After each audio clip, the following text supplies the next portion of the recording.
named Ryan Rowe. He was in China with the really terrific screenwriter Ed Solomon, and Ed wrote mostly one thing people know him for is Men in Black. He wrote Men in Black. He was one of the writers on Bob and Ted's Excellent Adventure. Very, very funny, talented screenwriter. They were in China doing some sort of workshop, and they went out to dinner with a bunch of Chinese producers, and they all were getting drunk. And they said, the Chinese producer said, "Can you explain to us, like, the basics of American three-act structure, three-act screenplay structure?" And Ed said, "Sure." And he took out a magic marker and he scrawled on a Chinese placemat this graph of three-act structure. And he was drinking at the time, and so to save Andrea's job, Ryan sent me this photo of this placemat. And I said, "This is actually really good. It's like actually a really good summation of what happens in the three acts of a screenplay." And to save Andrea's job, I've kind of blocked out some of the naughty words Ed was inclined to use.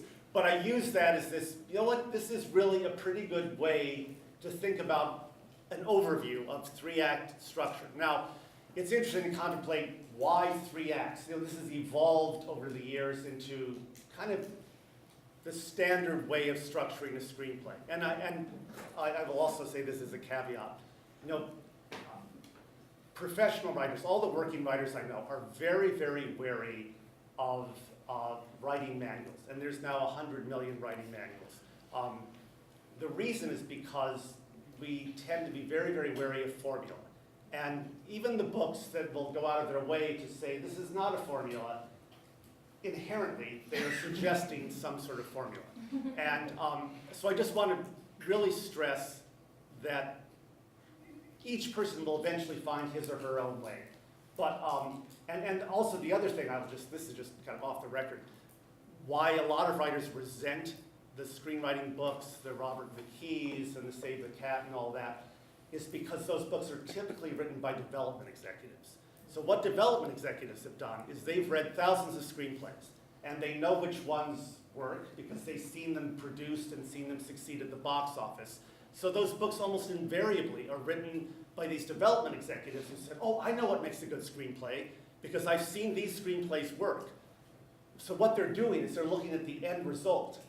They haven't, as a rule, been in the trenches of, so how do you start? What's the process you go through to arrive at that screenplay? And oftentimes, the reality is, the process is incredibly messy and not formulaic whatsoever. You'll see I make references to Wizard of Oz in this lecture frequently. How many people watched Wizard of Oz? Well, this is good. I use that because it's generally something that most people have seen. The writing of Wizard of Oz, I can't say was a cluster. It was one of the big Hollywood messes of all time. And you would think, by the way, that Wizard of Oz would be so easy. It had been this big hit, popular book. It had been on Broadway. It was a play. There had been a silent movie of Wizard of Oz. It was a mess. And there were eventually like 10 to 12 writers involved. Yip Harburg, the lyricist, ended up writing crucial pieces. It was all kind of put together by a producer. And yet it's cited often as like, well, Wizard of Oz has such a clean classical structure.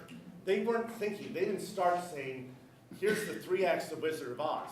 They were writing and putting stuff together, and the producer was cutting stuff, and it was this big mess that ended up with a great piece of art. So this is just all a caveat for saying, please don't think that there is any formulaic way to do things. But this is a pretty good, the Chinese placemat is a pretty good starting point, I think. Stephen Bochco is the great TV writer. He was talking about TV writing, and he said the three most important things in writing television are story, story, and story. And story is character. So I just want to start by emphasizing this from the get-go. It seems very odd to consider, like, okay, so here's a structural way to write a screenplay. And the reality is every screenplay starts with a character.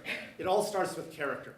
It's indissolvable to try to separate out story from character, at least in good writing, I think.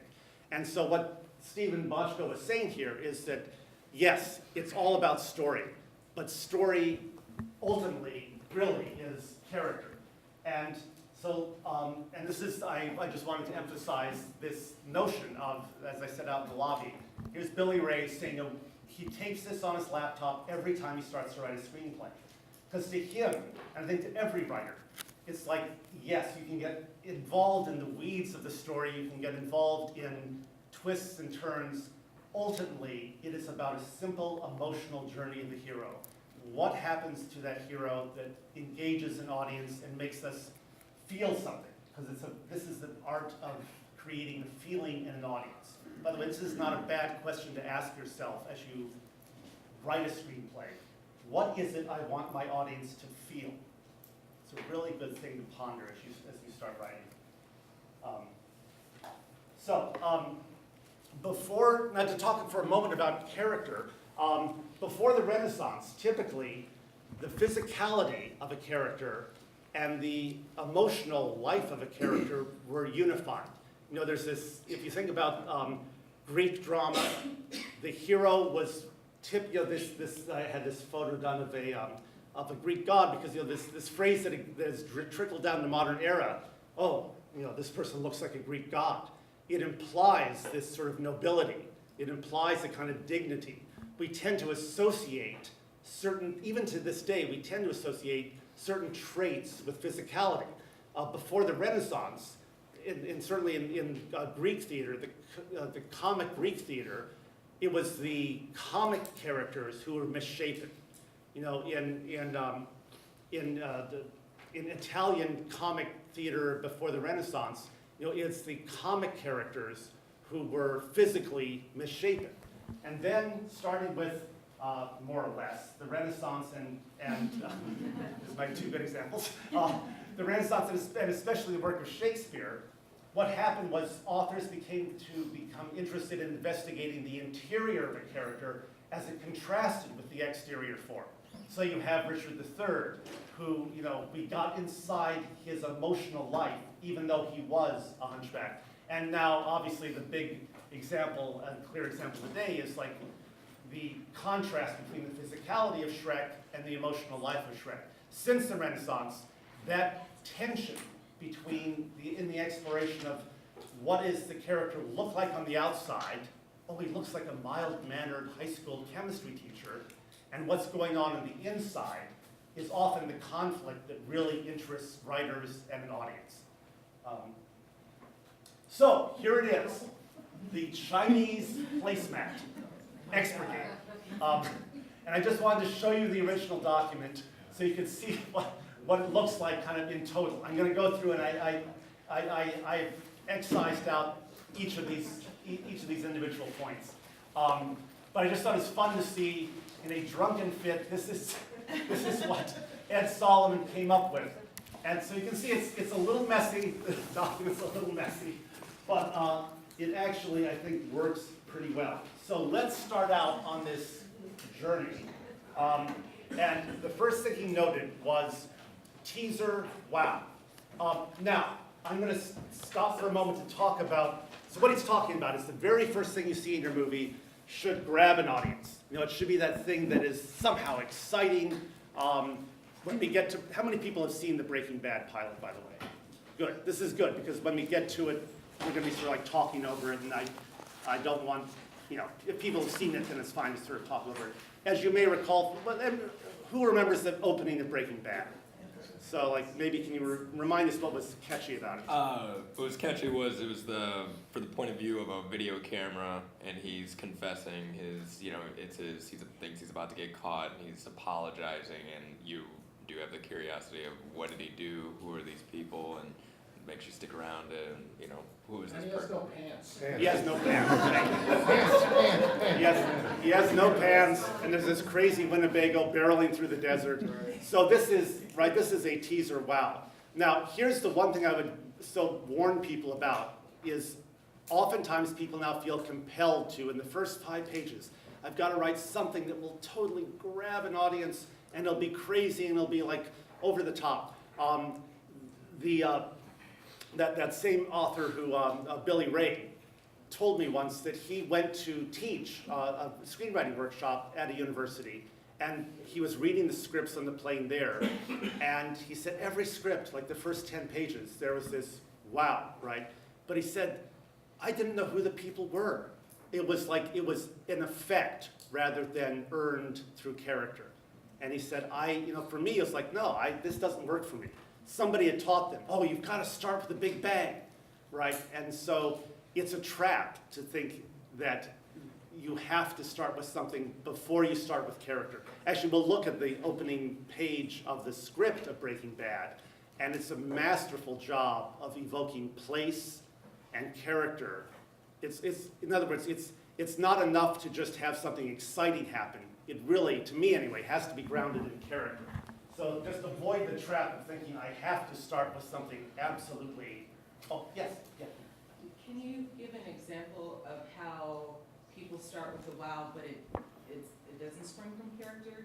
Because when I think about the Breaking Bad pilot, it is still a little bit disorienting, Yes. but you're intrigued by it. The guys, no pants in the Winnebago going through the desert. So what is the difference? Well, anybody ever seen a Transformer I was movie? about to say, there's one in the theaters right now. Last 2.5 hours. Which one are you thinking about? That was the one. Oh, the Transformers. I went specifically to Transformers. I was Yeah. like, Michael Bay has an entire filmography of this. Yes. That to me is the classic example. If you ever watch it, thank you for sitting through a Transformers movie on our behalf. To me, Michael Bay does this all the time, where it's physical action, things are blowing up, but we don't know why, we don't have a context. The thing about the Breaking Bad opening is it's intriguing, but it's one person, it's one human being, and you instantly see physically this interesting guy. When you see him, he's like, all right, here's a guy with a gas mask on, one of these opening images. And then you realize, wait, he's this middle-aged man, and he's wearing no pants. And so what you're interested in is, how did this character get here? So to me, it's about, the hook needs to be about character. Yeah, The opening of Vertigo with Jimmy Stewart reveals a lot about character and what happens to him. He's hanging on by his fingertips. He's chasing people in the dark, which he does. He causes somebody's death, which he does at the end. So it's a really good opening for the movie and says about character. yeah. Still gotta have that intrigue. Yes. Back to the Breaking Bad, I think the other thing that worked for that, and obviously we can't do that because we're not filming it, but Bryan Cranston, his thing right before that, he did Malcolm in the Middle. So I remember when I was watching it, I saw him as like, this is a funny guy, nice, and then it's like, he's out in the desert with no pants. It's like, I care about that character because of who the actor was. This is the power of the star, obviously, in the same way that in the way Vertigo, when you have a star, audiences attach meaning to a star, and they attach character to a star. So exactly, with Bryan Cranston, you were used to seeing him in this one role, and then it sort of got flipped in a very dramatic way. Yeah. Are you going to be making your slides available later? Oh, I can, yeah, sure. I should probably ask Ed first. So, I don't know, like, he said that already a couple of people have been doing this, using this, but yes. Could you go back to that one with the placemat just one more time? Oh, the actual placemat? Yeah. Oh. So I can Yeah. take a picture. Okay, yeah, if you want to take a picture, each of these little phrases is going to be on individual slides. Great. So, Thank you. here's the Ed Saltman. Wait, I've got to ask Ed actually, because he may want to copyright this in the end. Ryan's wife, who's also a wonderful writer, Pat Verducci, put this up on Facebook, so I figured once it's on Facebook, it's kind of unleashed on the world. But let me move on to the next. Oh, here we go. All right. So I just mentioned this is the wow part, and this sort of goes back to your notion of Vertigo, so what are openings that have this wow, but also have some intriguing element of character? By the way, how many people have seen A Touch of Evil? You probably all seen. Oh, this is such a learned audience, because Touch of Evil has this famous. Everybody, I encourage you to watch Touch of Evil. It's a fascinating Orson Welles movie. It has this great opening sequence, which is famous for the immensely long tracking shot. And you start with seeing somebody place a bomb in the trunk of a car, and then you pan up and you end up tracking Charlton Heston. But it has that thing where you're talking about the star power of Charlton Heston, who you inherently know, oh, this must be a good guy. It's Charlton Heston, right? And he's got his wife, and he's walking through Tijuana, and you're hearing the different sounds coming from different bars, and you're aware that there's this ticking, as this bomb is ticking to be, I won't give it away, but it's a great wow opening, but it starts, I think, with the character of, here's this decent guy, and we know that there's danger following him. So, all right. Oh, yes. Now, yes, the searchers. And so somebody at least knew that this was the opening shot of the searchers, which is often regarded as one of the great openings of all time. Again, it's a different way of doing a wow opening. You start in black, and then a door opens, and it opens as this incredible panorama of the West, and ultimately, it's a woman who is coming out of the house, and she sees this man on a horse riding up toward her. And it's another, to me, this is a understated way to create a wow, because what it creates is all these questions. Here is the home. Here is something sorry, I'm really digressing here, but it's interesting to me, that this is the elemental issue of this movie. Home versus the wild of the West. It's like the American West's conflict embodied, where you have out there danger, lone man riding a horse, in here what we're trying to build ourselves up into, creating a society in the desert. And John Ford often said that, John Ford often said that there's no better way to open a movie than to show a man riding a horse, or a woman riding a horse. Because somebody riding a horse evokes all sorts of questions. Who are they? Where are they going? What are they coming from? What are they riding away from? Are they escaping someone? And it's amazing when you look at this model of somebody riding a horse to open a movie, it translates into a million different things. For those of us who love Wizard of Oz, the opening image of Wizard of Oz is Dorothy running down a road. And instantly you have, oh, who's this girl? Why is she running? Is she afraid of something? What's she running toward? There's a million questions to get opened up when you start a film with somebody running or riding a horse. So the next slide he had was normal world, what do they think they want? So what he's saying here is, all right, so here you have Act 1. Act 1 in the Ed Solomon Chinese placemat method, it starts with some sort of hook, some sort of wow moment, whatever that is, and then you establish the normal world. So this is the world as things exist before the inciting incident. This is Dorothy in Kansas, and we establish that she lives on a farm, and she has these farm hands that are her friends. It's interesting, she seems to be she is indeed an orphan. It's Auntie Em and Uncle Henry. She's this lone child in a world of adults. She's alone in this world, but we establish here's the world as things exist. And I will note that, like when we get to Breaking Bad, for instance, different structure because it's TV, but after the teaser, which is essentially that teaser wow moment, when we start, there's a, oh, thank you. We take a lot of time to establish the world as it exists before he gets his cancer diagnosis. So there's a lot of time. This is the setup. And as Ed notes, what do they think they want?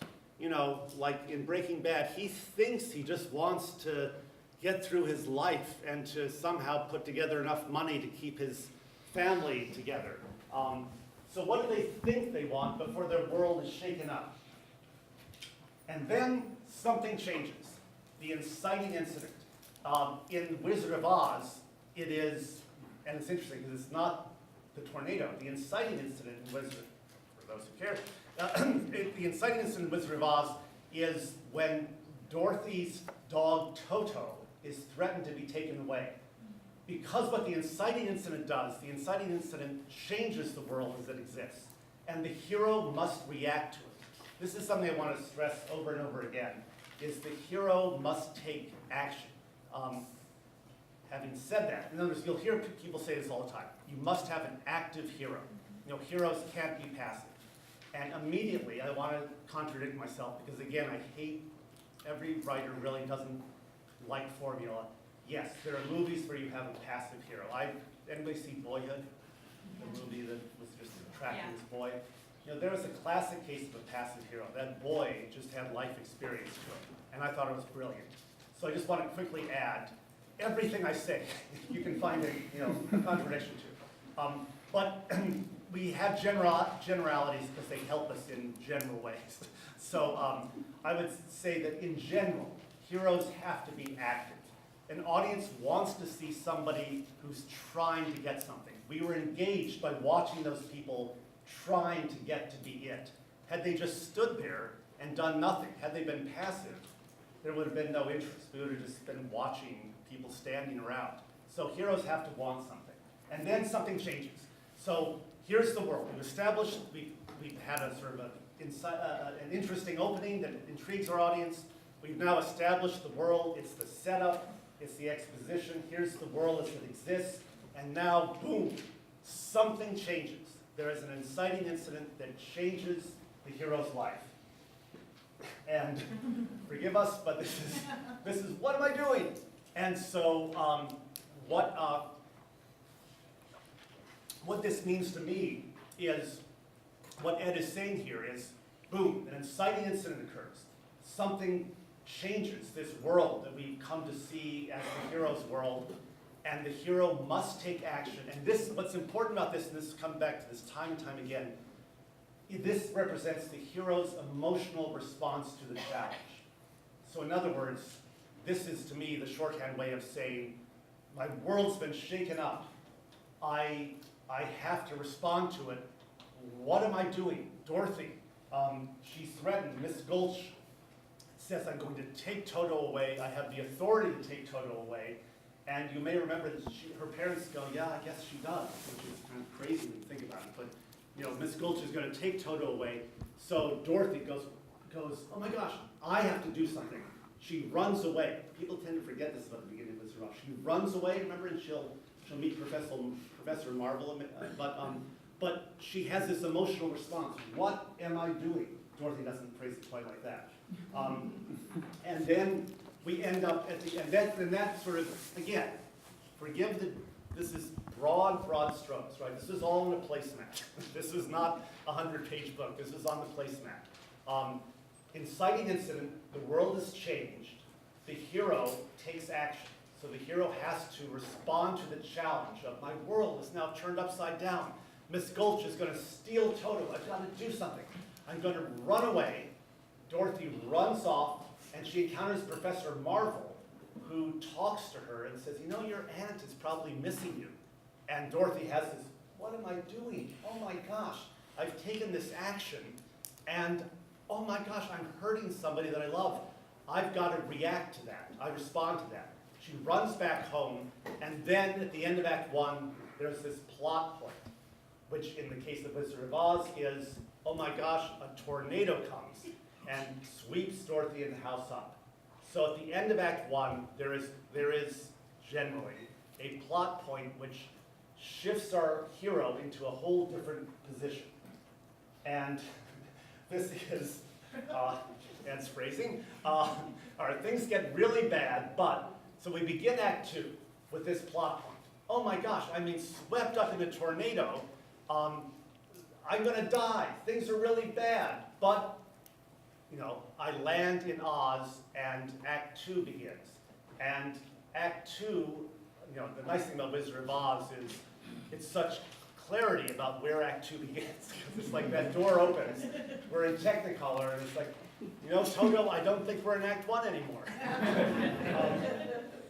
And so then the hero responds. Now we're into Act 2. And very often in Act 2, the hero takes a journey.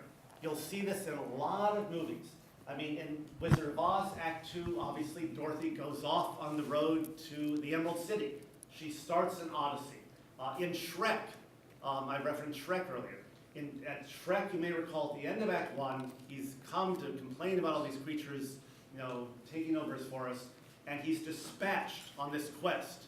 If you bring back, the princess or free the princess from the dragon, then I will do something about these creatures that are taking over your forest. So he goes off on this journey. It's very often that the hero starts a journey, and it starts with, okay, again, an active hero. I have a plan. I think I know what I have to do now. So the hero takes action and has a plan, which brings us on the placemat to, I start out, And this is what we were just talking about, that the hero often embarks on a journey at the top of Act 2.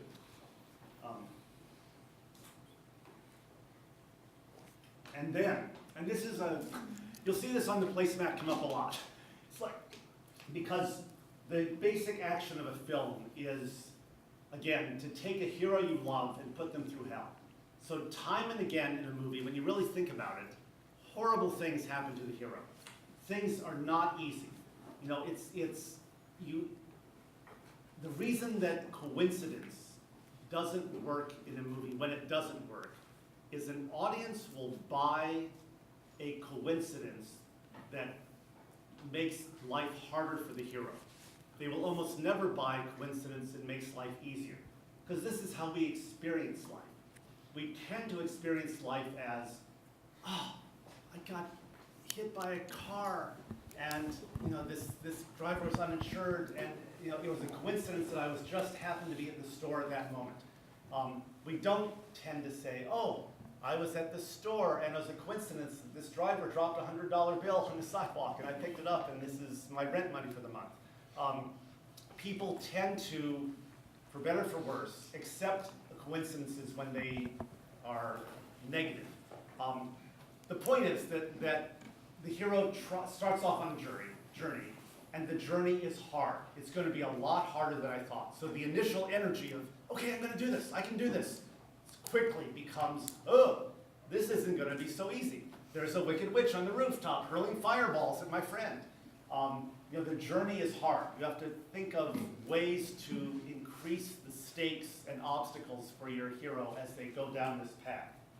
Okay, all right. This is, I will quickly skip over that. That one that I sort of jumped over, we got the point there. It's like, again, it's the emotional response of the hero. Oh my gosh, this is terrible. This is painful to me. This is painful to me, it's emotionally distressing, but I have to carry on. And it's that carrying on that an audience responds to. And by carrying it on, so now we're into Act 2, we're building toward the midpoint. And there's some people, like I say, we have this vast range of experience. Some people have written a bunch of screenplays, some people are novelists and sort of new to the screenplay form. In the basic, that placemat didn't have the greatest visual for how to build a story, because in the big picture, you have a beginning, middle, and end, 1, 2, 3, and there's this graph of rising action that takes us, well, beyond the midpoint. The midpoint of the movie is literally the middle of the movie. And the middle of the movie is oftentimes a point at which the hero seemingly either is at a horribly low point or a high point. It can tend to be a mirror to the end of the movie. It can be either a positive mirror or a negative mirror. It can be a mirror that says, it seems as though Dorothy has solved all of her problems, but she hasn't actually. Or it could be this mirror that is, oh look, Shrek has rescued the princess, but his troubles are just beginning. The point that this slide has is, wait, am I figuring something out? So the point is the hero gains knowledge through the journey. The journey affects the hero. The thing about characters and actors is actors have to affect each other, and in the same way as a writer, your characters have to affect each other. The journey of the hero has to affect your hero. The hero has to be changed by the journey. And then, all right, so now we've hit this midpoint. And like I say, the midpoint of the movie is in this graph. If you just look at a graph of 3 acts, it's more or less page 60 in the classic old school 120-page script. And nowadays, scripts are more like whatever, like 100 to 110. So it's whatever, 50, 55. It is this fulcrum that pivots the action of the movie. And it tends to spin the hero into new difficulties.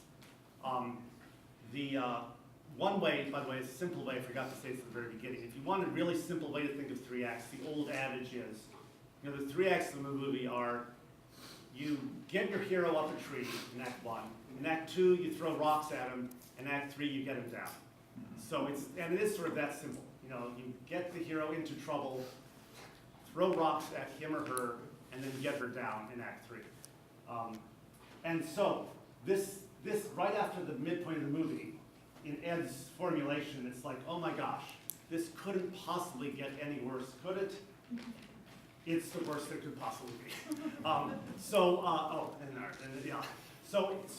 The idea is that after the midpoint, it's like, and you'll see this happen repeatedly. It seems like things can't get any worse, and then they do. So that, go back to the Wizard of Oz model, you know, it seems like Dorothy gets to the Emerald City, and I'm gonna go back a couple of slides, like, wait, I'm figuring something out. I've reached the Emerald City. Oh my gosh, people are here to help me. They're cleaning us up, we're looking good. Everything's gonna be okay. We're gonna meet the wizard. I've figured out how to do this, how to solve my problems. And then the wizard is like, oh my gosh, I'm terrified of the wizard, and now the wizard has sent me on an incredibly difficult task. How am I possibly gonna do this? This couldn't possibly be any worse. But the hero then inevitably starts to build back up. So Dorothy says, okay, I guess I will try to go to the Wicked Witch of the West and get the broom. I'm going to gather my forces and gather my energy and somehow make this journey and continue on. So again, wait, can I do this? It's again the emotional response of the hero. The hero, you know, there's this theory that if you look at, this is, I'm gonna, forgive me, take a moment to talk about Save the Cat. People know Save the Cat? People read Save the Cat? It's a very popular book. And we are actually having a Save the Cat representative talk to our second-year students this year. Yes, because, here's why. So here's what, if you see this response. Among screenwriters, Save the Cat is actually not thought well of, because it was written at a very specific time. It was written at a very specific time when spec scripts in the early 2000s tended to be pretty formulaic. And it was written, again, by a development executive who appreciated a formula for creating an exciting spec. Everybody know what a spec script is, by the way? So a spec script just means you're writing it, spec screenplay, as opposed to spec TV script. Spec screenplay, it just means you're writing this script hoping to sell it, right? It's like just your creation, you're hoping to sell it. And so Blake Snyder wrote Save the Cat, very smart guy. And again, it's not that there's horrible things in it, but he created this kind of formula that unfortunately every development executive in Hollywood read and clings to. And so it gets very frustrating because you tend to get notes based on this book that was written to sell spec scripts in the early 2000s. Yeah. And it's funny you say that. I submitted the screenplay to the Missouri screenwriters, and I got contacted by a producer in LA, and they liked the screenplay. And the first thing she said, she read the script, she liked it, loved all the characters, everything. And she was like, it's some rewrites I want you to do or whatever. So she was like, she gave me little points and everything, and then she was like, have you read Save the Cat? And I was like, no, I haven't. She was like, you should read that and then go back to your script. So I was like, but it is what it is. But that was just funny because she said, you saying that, she was an executive producer. So. Yeah, and then again, I don't want to stand here and sort of diss Save the Cat too much, but it's, like I say, it's very funny because in my faculty, people just hate it. But it is something you need to know about. This is why, by the way, Amy, I decided to have somebody come. Because the logic was, you know what? You are going to encounter people just as you did, who refer to Save the Cat. So it's good to know about it, to know what the points are. Save the Cat basically breaks a screenplay into more or less 40 scenes, but the point I was saying that actually has some value is he suggests that at the end of each scene, you sort of put a positive or a negative, which is to say the scene is a win or a loss for the hero. It moves the hero forward or it moves the hero back. So you could say Dorothy getting cleaned up in the Emerald City is sort of a win for Dorothy. She's arrived at the Emerald City, this is a positive event. Dorothy meeting the Wizard of Oz is a negative thing because she thinks her problems are going to be solved, but no, she's set back out on a much more difficult quest. And the suggestion is to alternate wins and losses, which is sort of what you can sort of see Ed doing in this structure. It's like the hero gins up her courage, and then she gets set back. And then she, what am I doing? All right, I can do this. Wait, I can do this. Gins up her courage, and then she gets set back. It's, you know, it's a basic thing in human emotion and human storytelling that I think you can hear in music. You know, we have musicians. Anybody musician in the group?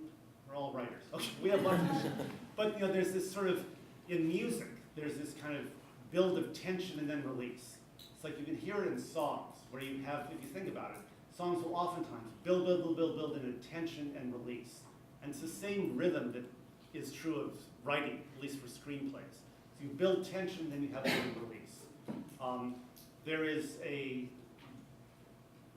actually, this is a method, and I'm going to digress for a little bit from the Ed Solomon thing, and since we got off into methodologies. Anybody here, I bet nobody has, but maybe it's heard the sequence approach to just writing screenplays?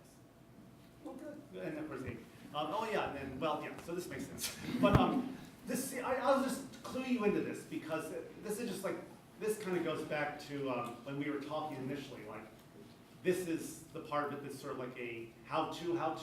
It's like maybe pointing towards some useful things. The sequence approach I like a lot because, in part, I like it because it comes from history.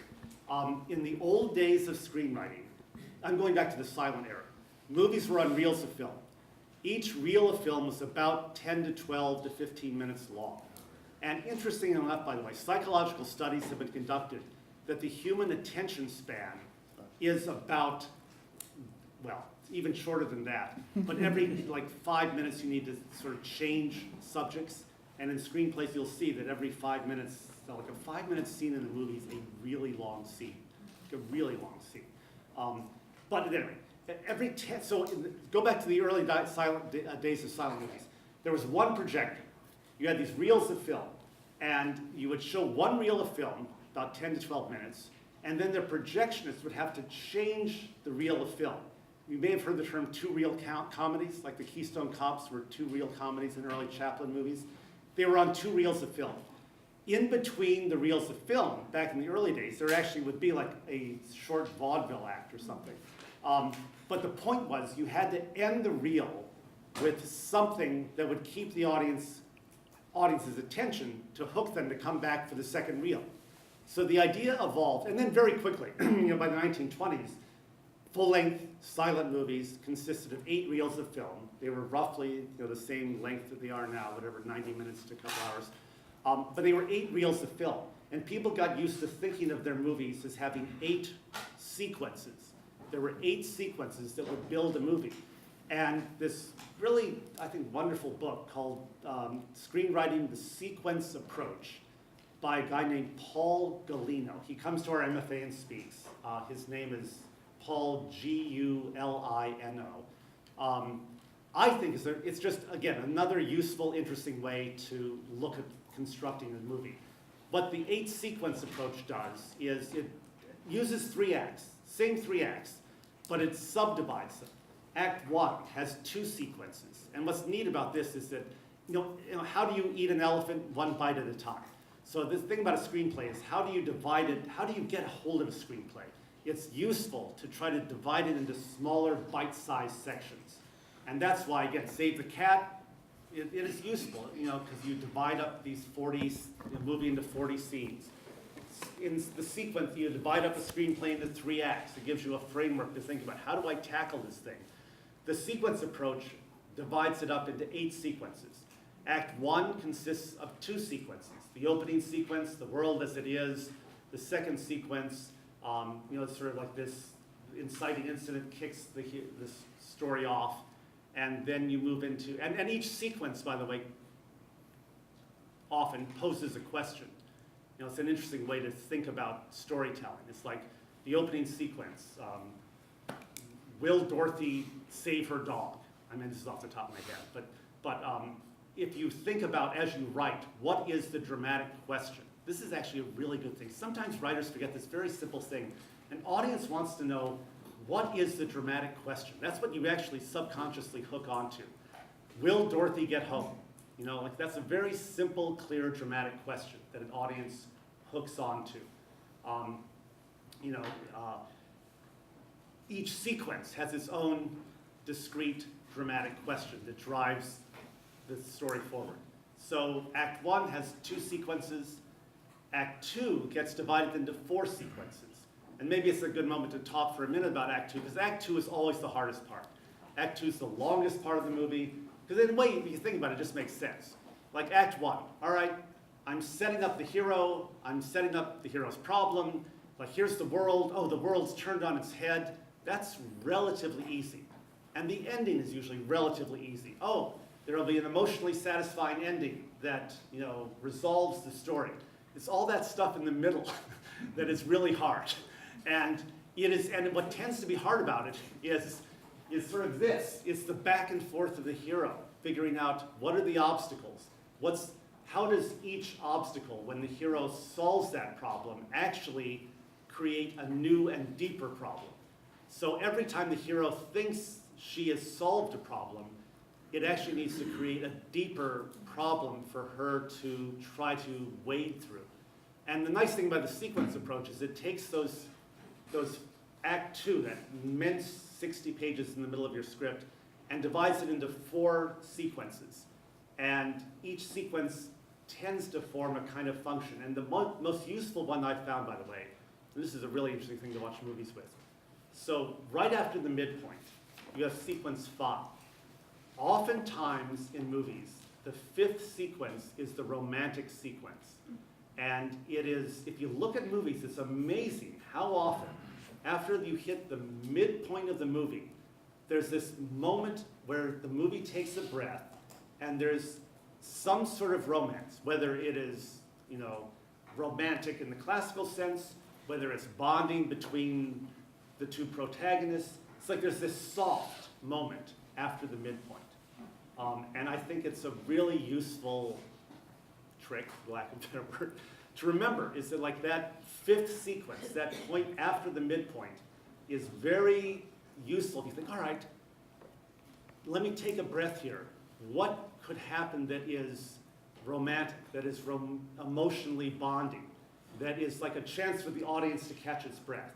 Because I think the audience always needs this rhythm. An audience needs, you know, you can have like 90 minutes of straight action, and some movies do that, but in general, the action will be supported by a moment to take its breath, and a good moment to do that is right after the midpoint. And all of this was sort of, I guess, spurred by the fact that we are essentially talking about, all right, here's the midpoint of the movie, the hero or heroine is saying, wait, can I do this? Okay, and then, all right, maybe I can, what is my plan? And I just want to emphasize this again, is like having a plan. Audiences, here's another sort of, well, this is off topic, but audiences will always be attracted to a character who has expertise. You ever feel like I have a character and you get this note, oh, your character's not likable. Well, oftentimes, it's a horrible note, first of all. Oftentimes that note can be addressed by making the character really good at what they do.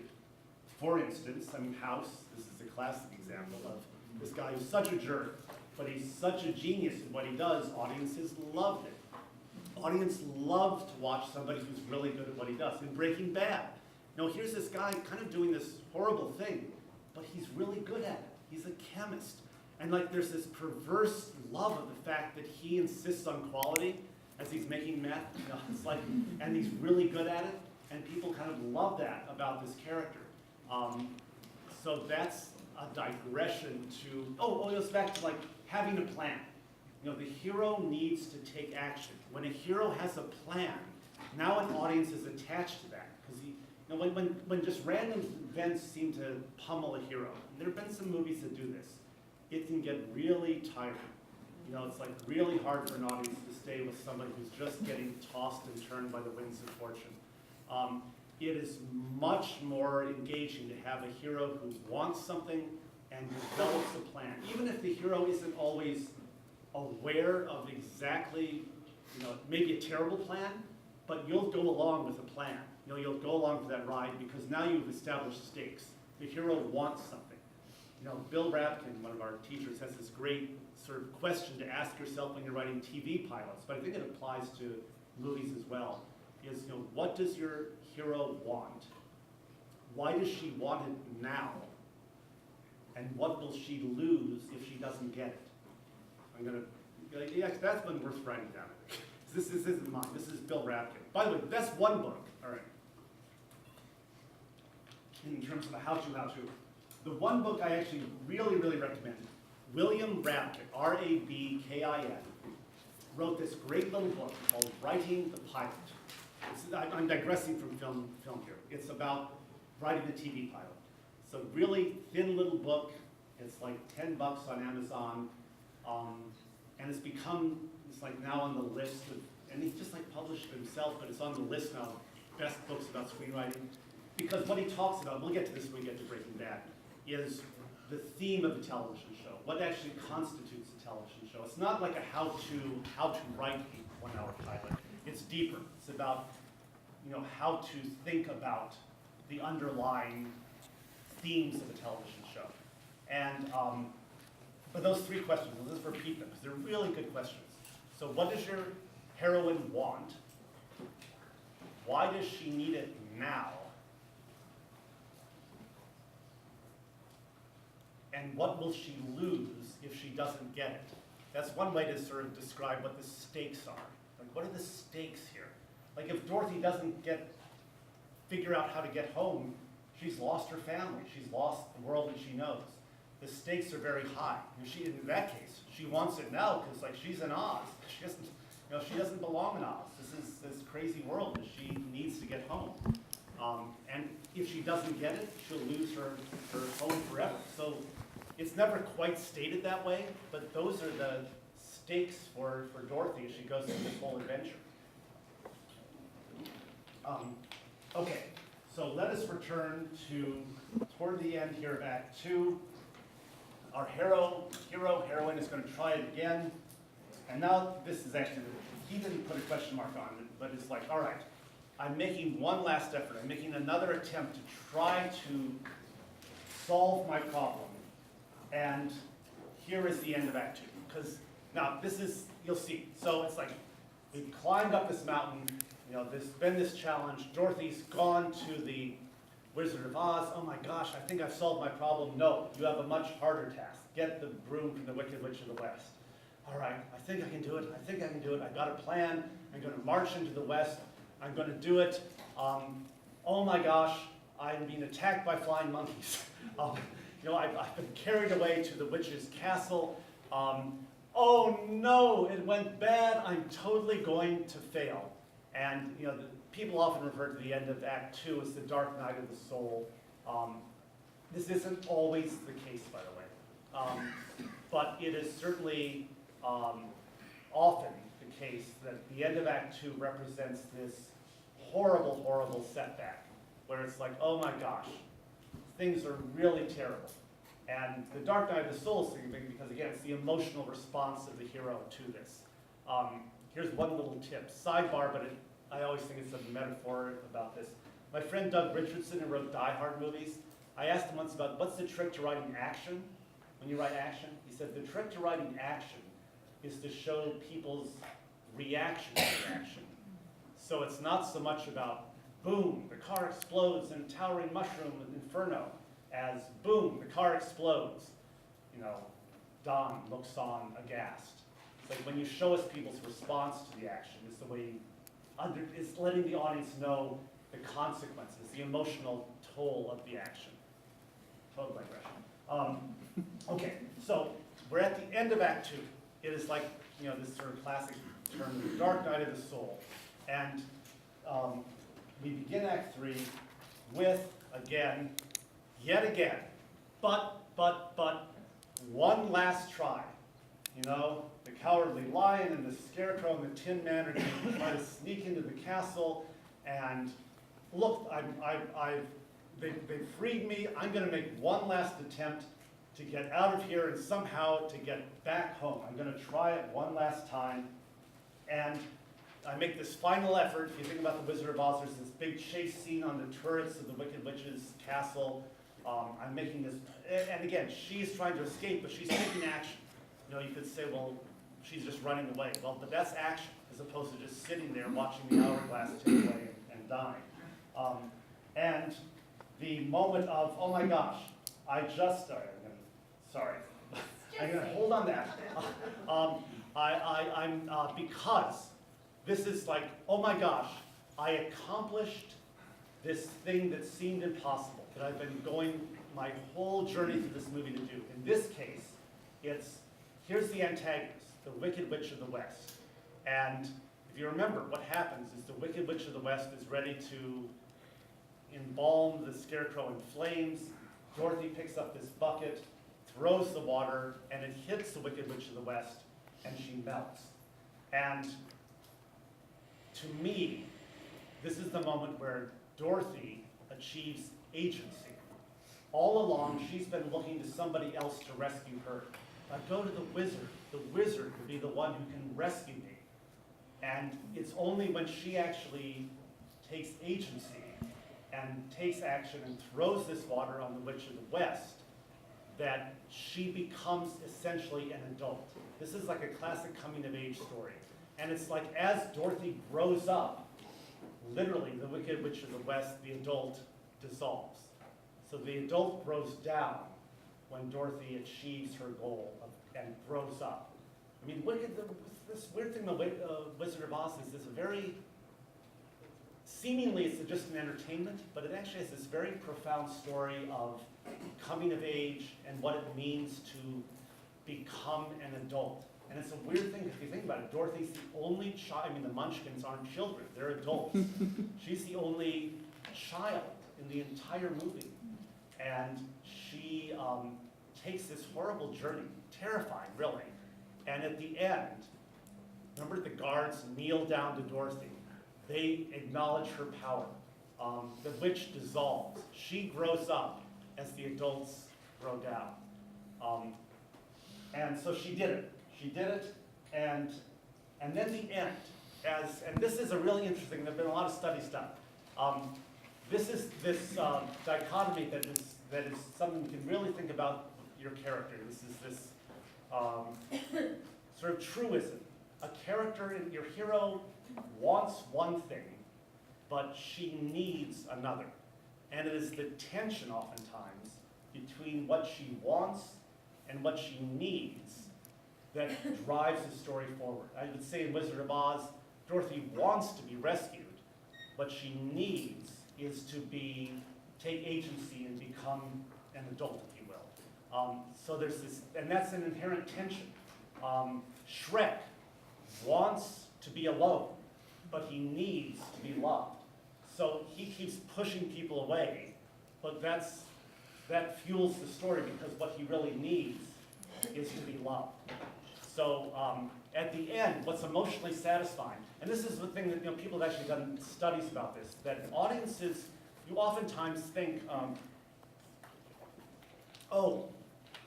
that Hollywood happy ending. Who here remembers the end of the original Rocky movie?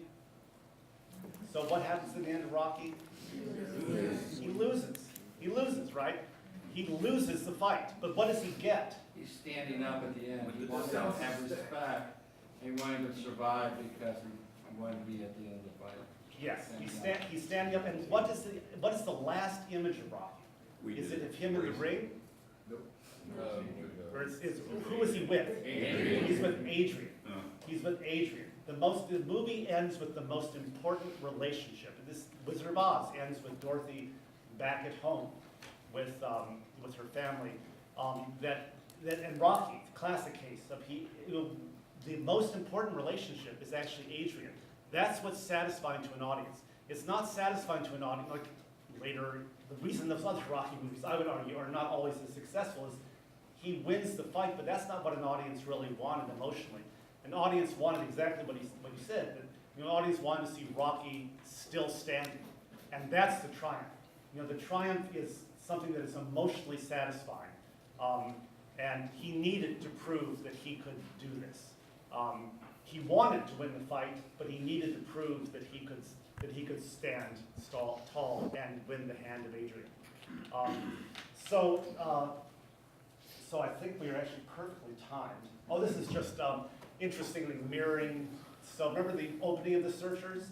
The opening of The Searchers is the woman in the house looking out in the west, and the end of The Searchers, last image, is John Wayne walking off. Oftentimes, beginning and closing images of a movie are interesting things to look at, because they are mirror images of the opening shot and the closing shot. And The Searchers is certainly a great example of this. And I just wanted to give a salute and let you see the actual authors of all this, Ed Solomon and Brian Rowe.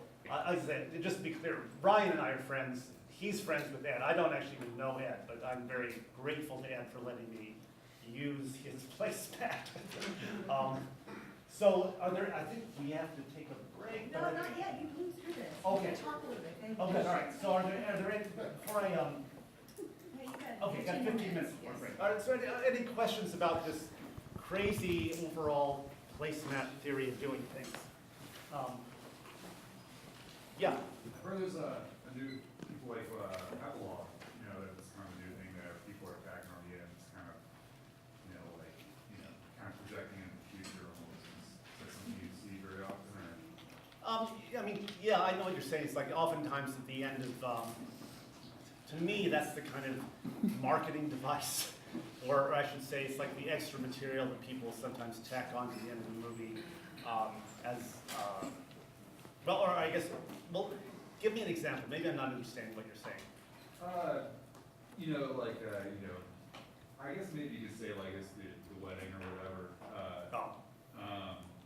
But not necessarily the wedding, just something that sort of maybe it is that ending relationship you're talking about. Yeah, I think that to me has become this little sort of tradition of an audience likes to see as the credits roll, like, the couple gets together at the end of the movie, and then you sort of get to see the wedding. I think is what you're kind of talking about. This is the hypothetical. That to me is just kind of like not part of the structure. It's like just an added. It's like people are used to DVDs. I think here's where I think it comes from. People watch DVDs now. They expect extra material, and this is like when you go to a movie. It's like the studio's answer to how do we give the audience that feeling that they're getting extra material that you would on a DVD. Oh, I know, over the credits, we'll do like either an epilogue or and not necessarily over the credits, but an epilogue or outtakes. You see that a lot. Or even Saving Private Ryan, where he's the old guy in the cemetery, looking back, stuff like that. That I would argue Private Ryan. That wouldn't be to me. That's not an epilogue. That is taking the story sort of full circle, because that was a big reveal about whose point of view the whole story is being told through. They did it in an old movie called Cool and Out. They showed each individual did after it was over, like the guy was they called Creature. He went to Hollywood and became a successful screamer. They would do things that was back in the And I think that would be for more like what they did on TV at the time. Yeah, exactly. And then after that, on House, they did it almost as a parody where, right. This person got shot by his own men. This person, Right. I think they got started with American Graffiti, though. Oh, right, where we jump forward to where all the people are doing. That to me is sort of like an added, it is an epilogue. It's not inherently part of the movie structure. It's sort of like this. Definitely tied to a trope in certain. Yes. But you're talking about like. I just want to hear from her. The television series 6 Feet Under Yeah. had an excellent epilogue, which it showed when they ended that series, which I thought was really entertaining. They showed each character in the future and what they were doing, and it was sort of what you expected in a way, but not necessarily. Yeah, so let's go to him and then Amy. But you're like the Gray with Liam Neeson. It ends, he's gonna fight the wolf, and you don't know if he's gonna survive or not. And I like that ending. It's like, is he gonna take the wolf out or not? But then if you watch all the way to the end of the credits, it implies that he beat the crap out of that wolf, that he won. And I think that changes the movie. Yeah. See, in that case, that to me would be, that felt like something the studio tacked on, but I think it's better to end it that. The ambiguousness was the better ending. Yeah, so, anyway, Amy, yes. I was just gonna say, I was thinking about it as a marketing strategy, especially if you look at like Marvel films. A lot of times, over the end credits, when they do like an epilogue, it's almost like Easter eggs. And it's almost like advertising for the next film. Yeah. So I don't know if that's so much like the writer's choice or if it's a studio thing. Yeah. But it does seem to be really prevalent. Yeah. So my theory is that it's more about marketing and less about the structure of a good movie, which is why I'm sort of poo-pooing it. In back and up there, yeah. You're sort of saying an epilogue in terms of screenplay writing is very different from an epilogue in terms of novel writing. We were just wondering with the Harry Potter ending, the Harry Potter movie, has it what we consider an epilogue in the novel where they are talking about Harry sending his children off to Hogwarts. So that's very different than what you're talking about, the sort of Easter egg or sort of extra. So is that a different definition when you talk about epilogue? Yes, I think that, and I think it's tricky because we're sort of talking about a couple of different things. Like what Amy's referring to is more purely marketing. Yes. Where in the credits you'll have like these sort of essentially teasers to get you interested in the next movie. And then sort of the Animal House reference of the kind of as it's rolling as Right. opposed to a novel epilogue where it's a summation of what's happened after. And what you're saying is Yeah. almost like an unforgiven. It starts off, it ends with an epilogue of basically saying he goes back to being a pig farmer. He does this whole thing to that quiet life after he's murdered a cop. Yeah, so you're sort of talking about epilogue. you're trying to Yeah. get an idea So I think of the distinction between, to me, would When they be shot like, that was probably cutaways or plates or something. I don't think it was in the script like that. yeah, I mean, I think the distinction is there are sort of marketing epilogues. There's a novelistic epilogue, which is more inherently embedded in the actual story. Like actually Unforgiven is a good example where that actually is a significant sort of moving forward to let us have a resolution of how his life ends up. And that would be scripted as opposed to sort of like a marketing Yes. add-on. I don't know, it's interesting, we got into this whole discussion of epilogues, which is really, frankly, the last thing you need to worry about. Like literally, it's not serious, it's not very different. Okay, a couple of scenarios. Let's go here, here, here, I think. You were, yeah. Quick question. So for Act 1, you said, it gets bad really quick. So, is that, how would you describe that? Because I know it goes to Act 2 pretty quickly. Like, what are some of the main themes in Act 1 you'd look for, So you're asking about how does, Yeah, like in Act, so, I don't know, could you like say a movie maybe where Act 1's prevalent, or like you could look for in Act 1? I think, so in general, in the big picture, let's just say in general, if you had 25 to 30 pages that constitutes Act 1, you have 60 pages that constitutes Act 2, roughly, and then 25 to 30 that constitutes Act 3. You're asking like, so just to put it in perspective, Sure. Act 1 is always going to be, not always, but usually going to be in that time frame of a shorter way to do a couple of things. It sets up the world, this is kind of reviewing a little bit, sets up the world as it exists before something comes in to disturb it. So imagine again in Wizard of Oz, I'll just use that as an example, we establish this world of the farm. Here's Dorothy, we see that she's got these friends that work on the farm, here's Auntie Em and Uncle Henry, and there's a problem that she knows that Elvira Gulch is mad at her and mad at Toto. Then the inciting incident occurs. So there's a problem that shakes that world up.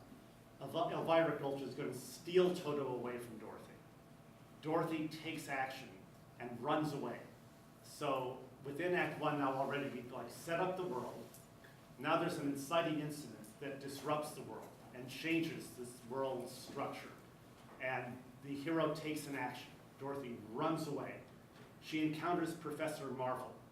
And if you want, by the way, if you want another formula, the hero's journey would, I just mentioned Professor Marvel and Hero's Journey because Professor Marvel's a classic sort of sage.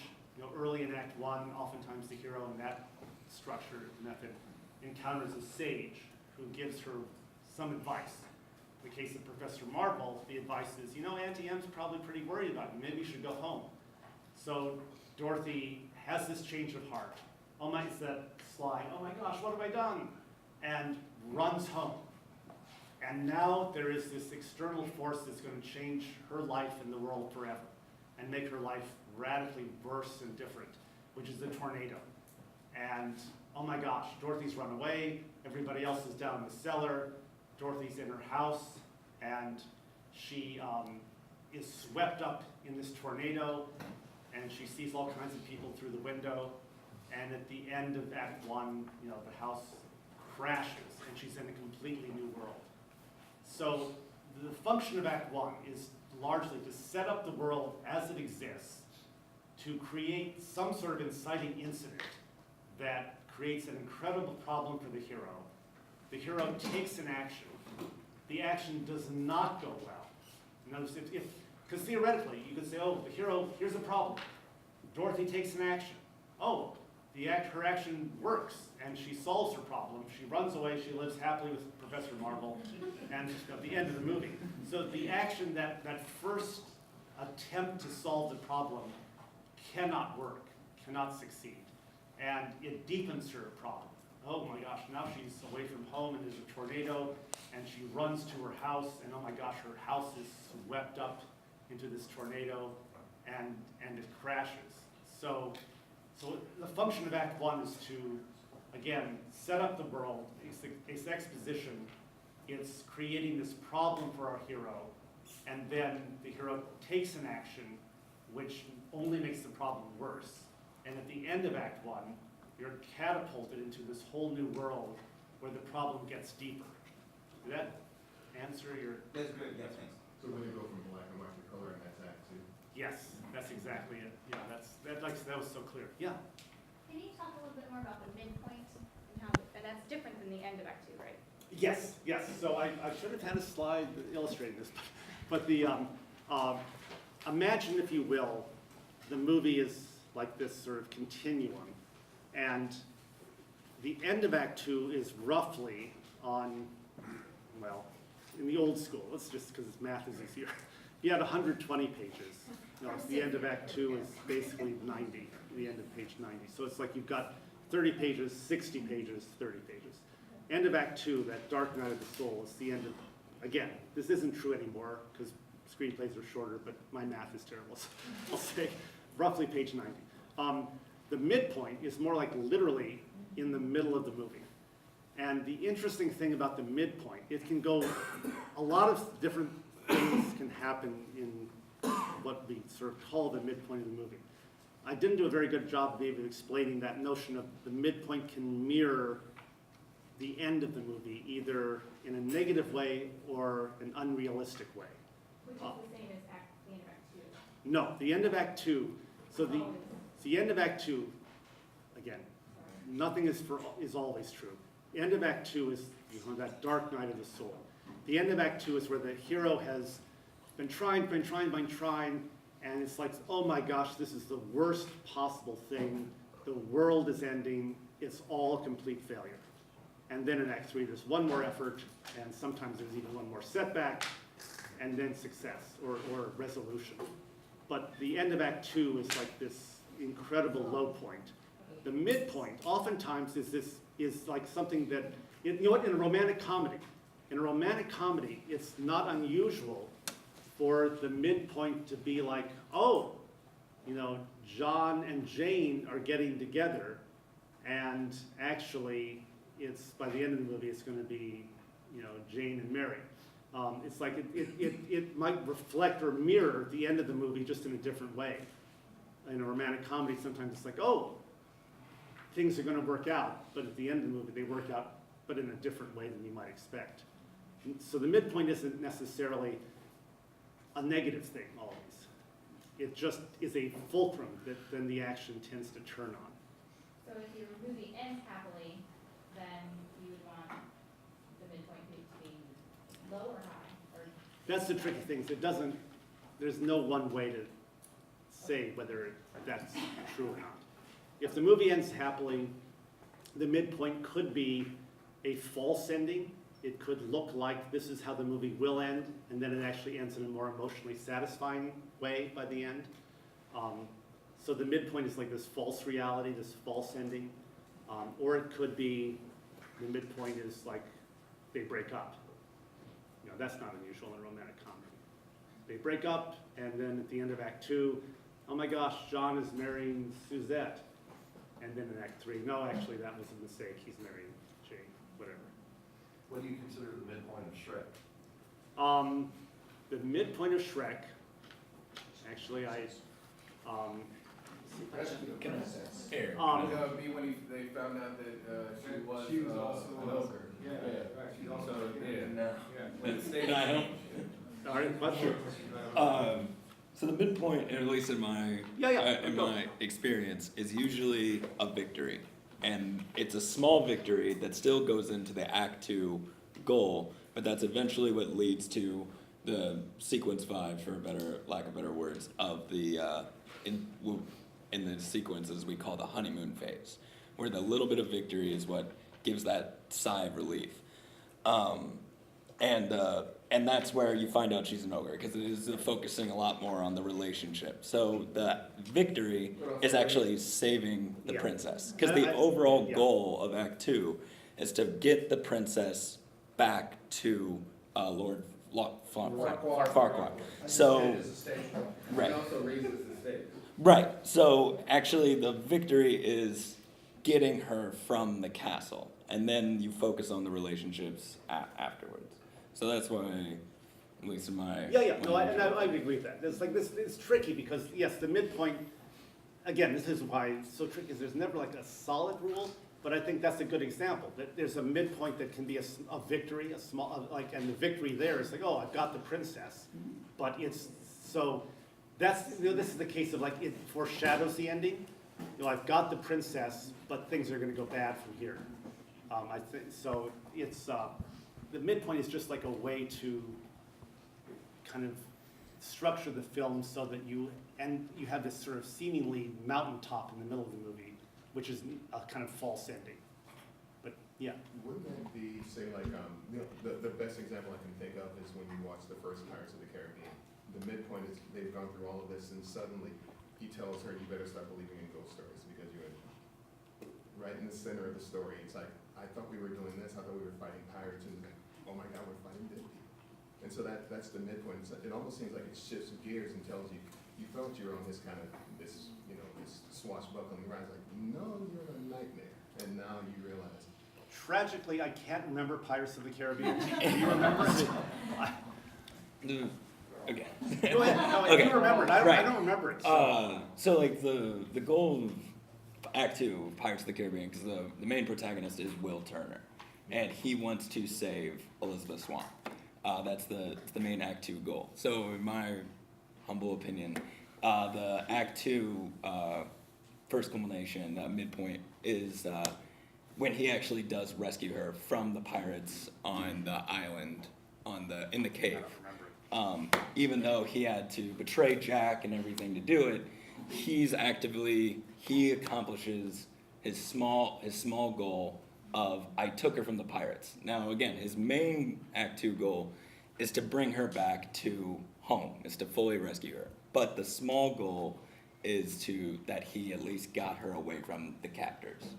But then again, just because that works out, doesn't mean that his goal is done. It actually almost makes things worse, because now Jack's back with the pirates, and now they're working together to get Will and Elizabeth back in their hands. Yeah. In the same way, by the way, so this idea of the midpoint having this sort of small victory that leads to bigger problems is so Shrek, to go back to Shrek, he rescues the princess. Oh, this is a victory, right? This is the middle of the movie. It's like things are going to be great because I've achieved my goal. Here's the thing. This is when I said the false mirror. Like at that point, it's like, oh, I've rescued the princess. I get to be alone. So this is the false happy ending. Notice this thank you. That's all sort of clicks into what's significant about that midpoint is.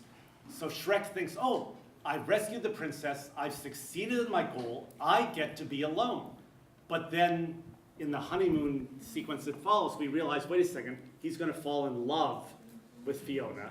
And that's going to lead to deeper problems, but ultimately, this satisfying resolution. So that's what I said when I'm glad you mentioned this, because this triggers this sense of the midpoint as being a false ending, which seemingly could be happy, because that could be a happy ending. Hey, I rescued the princess, she gets to go off and marry Farquhar, I get to go back to my swamp and be alone, right? That's one happy ending to that movie, but it's not the emotionally satisfying ending. So that's a good example of the midpoint where it's a small victory, but it actually leads to bigger problems.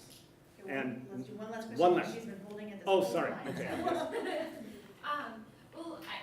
going back to the very beginning of your thing, that it was these two American guys sitting down with the Chinese directors, and the Chinese directors, right? So They're producers, I think. producers, so they make movies, and they're asking the Americans to explain the 3-act model. So then so China has a different storytelling system. Europeans. Well, yeah, I say that we Americans are so used to American movies that we kind of just imbibe it, and it's part of our working vocabulary. I know that a lot of my friends have gone to China, like Bill Ratman did, and they're very interested in learning how Hollywood tells stories. In particular, this was a case of screenwriting. I should ask Ryan exactly who these guys were. I thought they were producers. I know what you're saying. Well, why don't they know how to write American movies? Well, I'm more curious, like, what they're, I mean, I know that this is not what this session's about, but I'm more curious what the other models of storytelling are, and is there anyone in the US that's either like hybridizing foreign models, right. With our models? To Well, make I them would say successful here, yes. or other things I would say yes. I mean, the nice thing about international cinema is that definitely there is a cross-pollination. That, I'm going way back in history. For instance, German expressionism of the 30s definitely had an impact on American movie, and I think you could argue sort of, and world politics. The influx of Eastern Europe, of European refugees from Nazi Germany definitely impacted Hollywood, because all those filmmakers ended up in Hollywood, and they had an impact on the way American movies were made from the 40s, 30s on. You could also argue that Italian neorealism, which we studied, to me, like Italian neorealism, which are these kind of gritty movies that came out of Italy right after World War II, small movies that used quasi-documentary techniques, captured this kind of sense of authenticity. There's no Sundance movie without Italian neorealism. I feel very strongly you can see this direct line between Italian neorealism and Sundance movies. So there is absolutely cross-pollination. As you know, on TV nowadays, there's so many TV shows that are, the formats are lifted from Scandinavian television, from Europe, from British TV shows, Israeli shows. Americans end up making them into their own product. So there is absolutely cross-pollination, and it works in reverse in a negative way, if I may say so, because the studios, as I think we all know, the international market actually dictates most of studio filmmaking nowadays, because that's where most of the money gets made. So you have the reason why the studio movies, the big studio movies, tend to be Marvel comic book movies and action movies, is because that plays in international markets.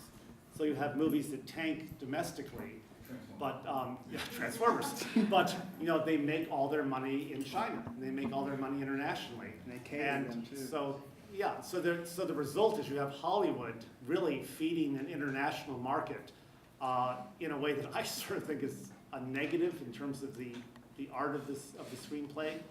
But it's kind of and here's the thing. As you may have guessed, my basic impulse is for personal storytelling. I worked at Sundance for a while, and this thing was very influenced by the idea of authentic storytelling. I'm convinced, actually we were talking about this the other day at dinner last night, that I'm convinced that for emerging writers, it is essential to write your David Copperfield, for you to write that script that tells the world, this is who I am, and is producible, and that is a low-budget movie. I mean, I'm sort of saying that in a crass way, but it's because that's what will actually get done and get you out into the world. So that is my prejudice. You know, I'm not somebody who's going to advocate writing a Transformers movie, in part because I think there are very few jobs in that market. But I sense that our time is up for a break. And I do want to, so those of you who have not, we mostly talked about structure, not as much about format. Can you throw out some resources for just basic, like if they haven't started writing yet at all, basic format? What would you say? Oh. Where would they find that information? Well, you know, there's a couple of books that are they're kind of And standard. how important format is, too. Yeah, besides so that. you're talking about just On the literally page. formatting Yes, on the page. on the page. So, all right, yes, absolutely. How many people here have Final Draft? So most people have Final Draft. Here's the thing about Final Draft is great. It's such a wonderful tool. The one, the little thing with Final Draft is it's very misleading. I always think it's wise to write out your first draft in longhand, because the thing about Final Draft is you start typing and you immediately, it looks like a script, right? It looks like a finished script, and it's not. It's very misleading. So, but Final Draft is great. And the nice thing about Final Draft is that it solves so many formatting problems for you. It doesn't solve questions that come up like, well, how do I write a montage? Or montages seem to be very tricky for people because they can be written in a number of different ways. There are two books that I think are very useful because they're very kind of clear-cut guides to formatting. One is called The Hollywood Standard, and it's purely formatting. And it's pretty straightforward. It has, like, it's a book that, I can't remember the author right now, I can look it up, The Hollywood Standard, and he just takes TV, screenplay, and just shows you, you know, fade in, you know, way to format montages, way to format intercuts if you're doing a scene where people are on a phone between two different places. And then the other, so that to me is that's purely formatting, and I actually think that's what I'm recommending now. You didn't have the benefit of this, but I'm recommending to all our students now at this point. There's another book called The Screenwriter's Bible, which is, yeah, there. The only hesitation, and that's fine, and that's a good book too. It also includes kind of like how-to. It sort of is like a how to write a screenplay, and so it's, you know, you sort of take that at its face value that this is this one person's opinion, but it's fine. The Screenwriter's Bible is good too. So those are the two kind of texts that most people utilize just in terms of formatting questions. And like I say, Final Draft, it's amazing because Final Draft solves so many cosmetic problems. It won't solve deeper problems.